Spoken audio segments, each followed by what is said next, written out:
In 1534, King Henry VIII infamously broke away from the Catholic Church, becoming the head of the Church of England.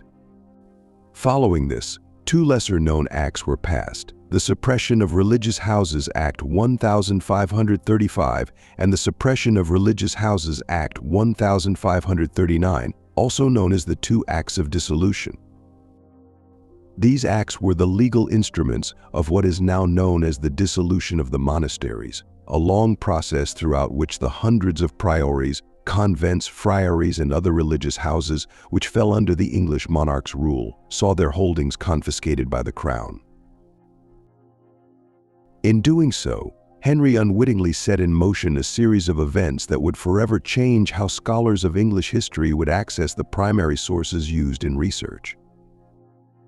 Because monasteries had served various roles throughout history, the dissolution had wide-ranging consequences. It changed the landscape of England, with religious buildings slowly entering private hands, but it also changed the scholarly landscape. Many of Britain's early historians came from monasteries, often in the form of chroniclers, including Gerald of Wales, Bede the Venerable, and Roger Bacon. As record keepers, they also preserved the primary sources that continue to be studied by researchers today. Manuscripts, like the religious house's other possessions, slowly changed hands in the decades following the dissolution. The king took several manuscripts for himself, and more were taken and hidden by former members of the orders or local inhabitants. Likely thousands disappeared. The extent of the loss, while difficult to estimate, was extensively researched by Anglo-Saxonist and paleographer historical handwriting analysis expert Neil Ripley Kerr in his book, Medieval Libraries of Great Britain, which was first published in 1941. This research is now available as a continually updated database through the combined efforts of current scholars. Where did the manuscripts go? Over the past decades, bibliographical research has shown that some were gathered by local, and often little-known, collectors. As for the rest, the writings of contemporary antiquaries, the people interested in the material remains of the past, provide precious information on what existed before the dissolution took place, how much disappeared, and how. From 1533, English poet and antiquary John Leland undertook the arduous task of inventorying the most important manuscripts from the monastic houses, listing his work to date in a then unpublished address commonly known as the Nieuwe Jaarsgifte in 1546. Meanwhile, Leland's associate John Bale compiled a summary of the famous writers of Great Britain, founded upon Leland's work, and first published in Latin in 1548. For which the preparatory notes survive in Oxford's Bodleian Library. Bale's preface to the Nieuwe Jaarsgifte tells us that many of the manuscripts ended up cut up for use as candlesticks or boot polishing cloth. Some were sold to foreign nations, and many to bookbinders. Such recycling had already taken place in the past. The membrane-treated animal skin, also known as parchment or vellum, from which most manuscripts were made, could be reused to make new books, notably as binding material, and also had less obvious, but not less useful afterlives. It would continue for many years to come, too. Notably, one of the copies of the Magna Carta allegedly had to be rescued from a tailor's shop in 1629. The Magna Carta in question found its way into the collection of antiquary Sir Robert Cotton. Like other collectors before him, Cotton sought to preserve the witnesses of British history, in particular the now dispersed monastic manuscripts. His collection still survives today, as the Cotton manuscripts became one of the foundational collections of the British Library. The dissolution itself came at a turning point in historical methods. The 16th century saw the spreading through England of a new intellectual movement coming from Italy, where it had begun over a century earlier. Humanism.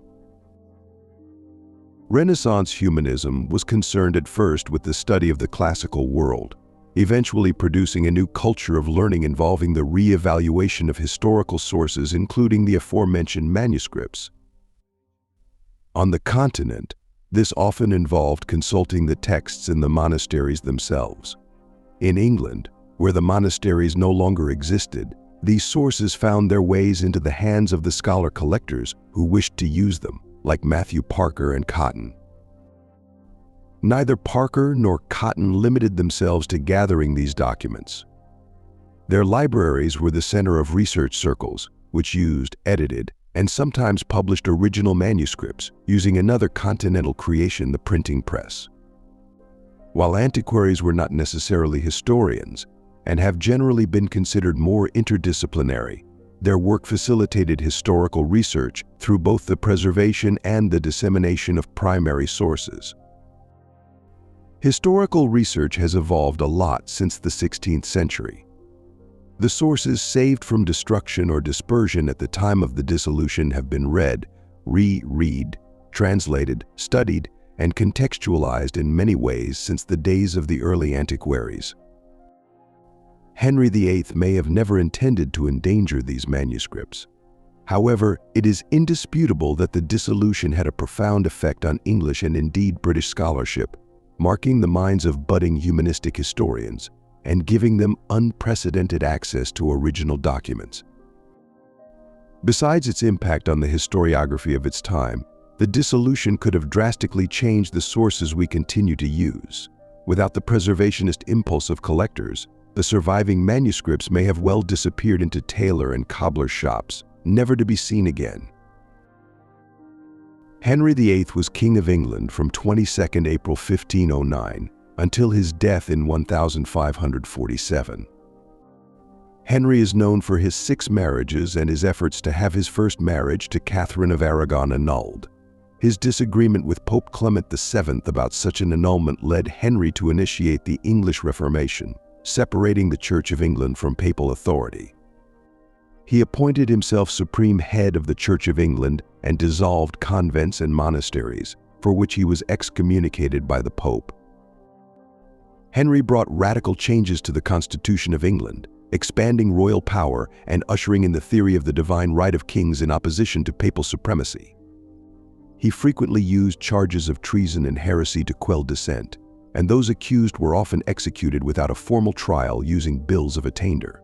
He achieved many of his political aims through his chief ministers, some of whom were banished or executed when they fell out of his favor. Thomas Wolsey, Thomas More, Thomas Cromwell, and Thomas Cranmer all figured prominently in his administration. As he aged, he became severely overweight and his health suffered. He is frequently characterized in his later life as a lustful, egotistical, paranoid, and tyrannical monarch. He was succeeded by his son Edward VI,